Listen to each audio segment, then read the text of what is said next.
My grandma seemed so sweet and normal, so I couldn't understand why Mom hated her. Then Mom revealed the sick secret she kept for 20 years. I'm shaking. I don't know where this starts. I have two younger sisters, 10 and 5. My mom has never really talked about her parents. When I first signed up for Facebook, one of the conditions was that I had to let her block them and my uncle on it and make my profile private and just for real-life friends. I think I remember us changing phone numbers when I was about 7 or 8 because bad people know it. I know they sent letters and cards on Christmas and our birthdays, but she's always thrown them straight away. This year was the first year I've been away from home and out of my mother's control, and I started to get my letters from Grandma, and Mom wasn't there to hide them or throw them away. I opened them, and I don't know what I expected, but it was just gentle well wishes, vague because she doesn't really know me, a little rambling about her garden, and $50. That was it. No fire and brimstone, no insults.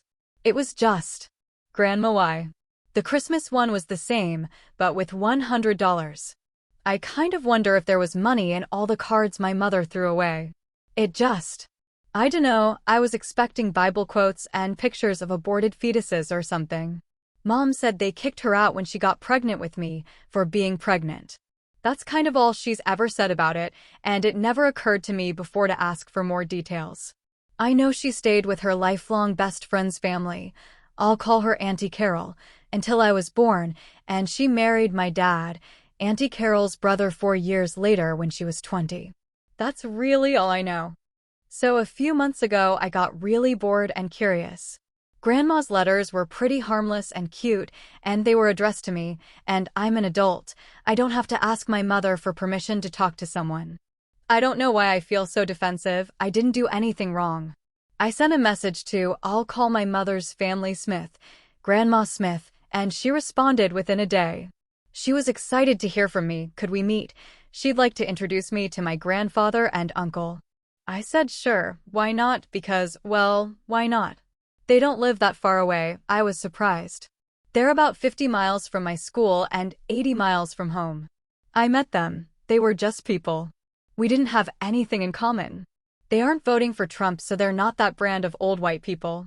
My uncle looks just like my mother but balding. It was nice to meet family I didn't know before, but it wasn't a revelation. I asked about what happened with my mother, and Grandpa Smith said they would have helped her with the baby, but she had too much pride. Later, when it was just me, Grandma Smith, and my Uncle John, Grandma Smith said it was because my mother was disrespectful and promiscuous in their house. Uncle John said that they kicked her out, but both Grandma and Grandpa said she ran away to be with my dad. That was when I started feeling weird about the whole thing. I asked again in front of all of them, and then they all agreed that she ran away. I didn't want to start a fight or anything, so I left it at that. I went back to school and promised to keep in touch. Which brings us to now. I was home for spring break, and I brought up this whole situation today with my mother, because at this point I kind of just want answers about why we never talked to these perfectly normal people all of my life, and what really happened between them. And my very calm, very intelligent mother completely flipped her shit. She started yelling about why would I do that? What do you mean you were in their house? My youngest sister started crying because of all the shouting, and my dad took them away upstairs. My mom calmed down a bit and started trying to make me promise not to ever talk to them ever again. I wouldn't, because she still won't say what happened, if anything. She said that I had to go, and if I wouldn't cut all contact with them, then I'd never talk to her or my sisters again. I stood my ground, because I'm not going to excommunicate someone without knowing why. She said that then I needed to get out now. So I left, and that's that. I'm back at school. My dad won't answer the phone, and I'm blocked on my mother's Facebook. I called Auntie Carol, and I barely got 2 words out before she said, "Why would you do that? You need to work it out with your mother," and hung up. I don't know what to do. No question, if I had to choose, of course I'd choose my mom, dad, and sisters over the grandparents and uncle I barely know, but I don't think I should have to. I don't know why my mother is being so extreme about this. I feel like they must have murdered my mom's puppy in front of her or something, but if she would just tell me that instead of getting so upset over nothing, I wouldn't mind cutting them off as much. How do I talk to my mother logically about this? TLDR, I've never known my maternal grandparents, though they've sent letters. I contacted my grandmother on Facebook, met her and my grandfather. They're just normal people, whoop whoop. There are conflicting stories about what happened after my mother got pregnant with me. I go home to talk about it with her. She is livid and hysterical. She throws me out and threatens to cut all contact between me and my family unless I never speak to them again. I refuse. Help? I don't really want to talk about this, but sitting here obsessing over it isn't really helping anything, and I did promise to update. I don't know if there's a rule about it, but trigger warning for incest and rape. So my mother came by today. I was going to go home and try to talk to her, but she beat me to it. She wasn't upset anymore. She was just really tired and sad.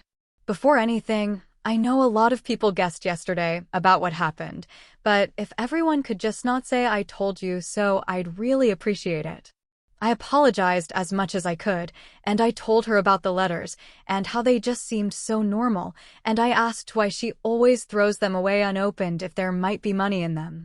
She told me they put money in them so that she'll open them, and she said, I know they look harmless, but they're in a secret code that they know only I'd understand.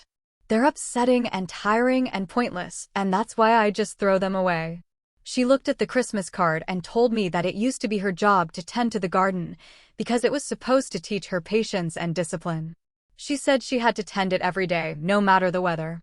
That her mother mentions the garden in a letter to me is a dig at her parenting, saying that I'm undisciplined and that it's her fault, and that it says her mother tends it now means that she shouldn't have to, and my mom is a bad daughter for not doing it for her. She says all the letters are like that. She said that when she was a kid they told her she was worthless and a burden and had to earn her keep. She said that both her father and brother used to do whatever to her, and I didn't ask for more details, but she said when she got pregnant her mother said they weren't going to pay for a baby, and she'd ignored it for too long to get an inexpensive abortion, and her mother called her a whore and the baby an abomination and kicked her out with $10 for the bus and an extra pair of shoes. She went to my dad and Auntie Carol's house and told them what happened, and my dad asked to be on the birth certificate right away, said she was his best friend and he'd be honored to be my father. She said she couldn't believe my grandparents would just take her in like that with no questions asked with a baby on the way and not ask for anything in return. She said she'd planned to kill herself, but she couldn't do it anymore because it might have made my dad's family sad. She said her family always said she was worthless and stupid, and she decided to devote her life to proving them wrong. She says that good people do exist in the world, but if you want there to be more of them, then you have to be one too. She says she's always loved me, but she never knew what to say. So that's what happened with my mom and her family. I wanted to know. I promised her that I'd never talk to her family ever again, and it was easy to promise, because I can't think of anything I don't want to do more than talk to those people again. It makes me sick to think I thought they were nice people. She said she was sorry about the other day, but she panicked and overcorrected. Apparently, they never tried to contact her until my sister was born, and then my mother's mother got really excited about having a granddaughter and wanted shared custody or something. She said that everything they do to try to get to her is really trying to get to my sisters. She says she doesn't really know why they are the way they are, but everything's a game to them, and the only way to win is not to play. I don't really know what to say about this either. I don't know what to do with it. I feel like everything's different now, and nothing is too. I don't think I'm as strong as my mother is. I don't think I can make everything be normal through sheer force of will. I want everything to go back to the way it was. I don't really know what to do now. I do want to thank everyone who took the time to talk to me yesterday. Thank you for being so patient with someone who is so blind. I think this would have been so much messier without your help. I'm so sorry for what you've been through that let you know my mother better than I did, just by looking at what I said. TLDR, my mother came and explained why she doesn't talk to her family, and everything about it is awful. I say I'm sorry and it doesn't feel anywhere close to enough.